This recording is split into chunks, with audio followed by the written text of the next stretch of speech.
अस्सलाम वालेकुम वरहमतुल्लाहि वबरकातुहू। This is roll number 4 class 9th और हमें करनी है डिराइवेशन काइनेटिक एनर्जी के एक्सप्रेशन की।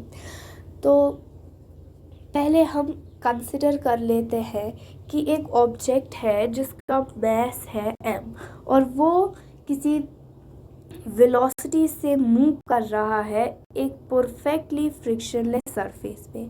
ये हम जानते हैं कि वर्ल्ड में ऐसी कोई भी सरफेस नहीं है जो फ्रिक्शनलेस है, लेकिन यहाँ पे ये अज्यूम किया गया है कि वो फ्रिक्शनलेस सरफेस है और उसी पे ऑब्जेक्ट किसी वेलोसिटी के साथ मूव कर रहा है और उस ऑब्जेक्ट पे एक कांस्टेंट फोर्स भी एक्ट कर रहा है एक्सेलरेशन को प्रोड्यूस करने के लिए। तो इस स्टेटमेंट को अगर हम एक डायग्राम में लुकआउट करेंगे तो यहाँ पे मैंने दिखाया हुआ है, हम देखेंगे कि एक ऑब्जेक्ट है जिसकी इनिशियली कुछ पोजीशन है, तो उसके बाद इनिशियल पोजीशन जो है यहाँ पे इसकी रेस्ट है, तो उसके बाद क्या इस पे फोर्स अप्लाई हो रहा है और ये ऑब्जेक्ट जो है ये अपनी इनिशियल पोजीशन से मूव कर रहा है ड्यू टू फोर्स इसकी फाइनल पोजीशन पे। ठीक है, तो इस बीच ऑब्जेक्ट जो है वो डिस्प्लेस हो रहा है, तो यहाँ पे टर्म यूज्ड है डिस्प्लेस। इसका मतलब इसे प्रूव करने के लिए पहले हमें फाइंड आउट करना होगा कि क्या हमारे पास कोई ऐसी इक्वेशन है जिसमें डिस्प्लेसमेंट का कंसेप्ट दिया हुआ हो। तो हाँ, हम जानते हैं कि जो मोशन की थर्ड इक्वेशन है that is 2as is equal to v square minus u square, तो उसमें हमारे पास डिस्प्लेसमेंट का कंसेप्ट दिया हुआ है और इसी इक्वेशन को, जो थर्ड इक्वेशन है मोशन की, इसको रीअरेंज करके हमें डिस्प्लेसमेंट का वैल्यू मिल रहा है और वो क्या है, वो है s is equal to v square minus u square by 2a। So let that be equation first. उसके बाद अभी हमने बोला जैसे कि ऑब्जेक्ट डिस्प्लेस कर रहा है, तो इसका मतलब वर्क भी हुआ है, फोर्स अप्लाइड है, डिस्प्लेस हो रहा है, that means work is also done. तो यहाँ पे हमें पता है कि जो वर्क है वो किसके बराबर होता है, so work is equal to force into displacement, W is equal to F into S। So let that be equation second, इसको हम इक्वेशन सेकेंड रखते हैं। उसके बाद जैसा मैंने अभी बोला फोर्स अप्लाई हुआ है, वर्क हुआ है, तो ऑब्वियसली फोर्स तो अप्लाई हुआ होगा।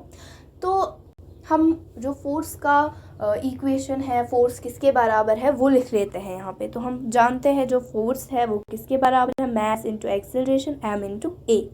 तो इसको हम इक्वेशन थर्ड रखते हैं।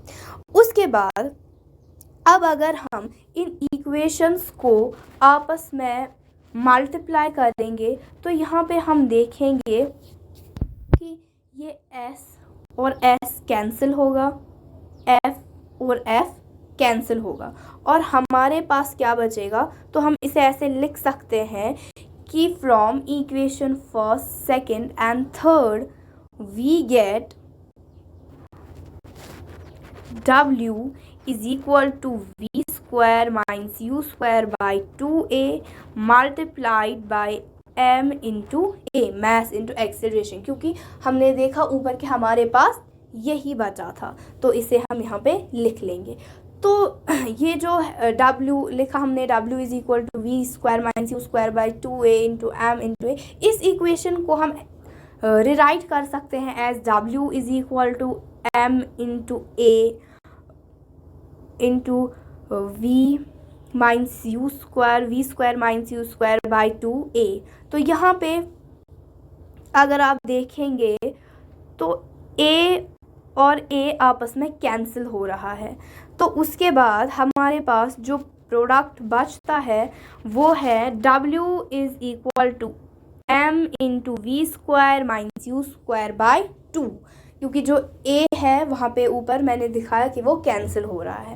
तो उसके बाद इनको सिंपली मल्टीप्लाई करेंगे, by multiplying them we get W is equal to M V square minus M U square by 2। तो लेट इट बी इक्वेशन 4।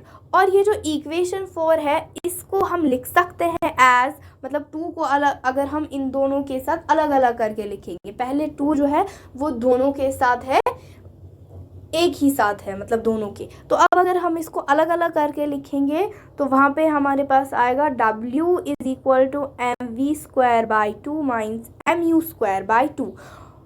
तो लेट इट बी इक्वेशन 5। तो ये जो इक्वेशन 5 है इसे हम कहते हैं work energy theorem. This equation W is equal to half mv² minus half mu² is called work energy theorem. तो अब ये हो गया वर्क एनर्जी थ्योरम। अब हमें नेक्स्ट स्टेप करना है, क्योंकि हमें यहाँ पे काइनेटिक एनर्जी को एक्सप्रेस करना है। अगर वो वर्क एनर्जी थ्योरम होता तो स्टेप्स उतने ही थे। So let's go on further.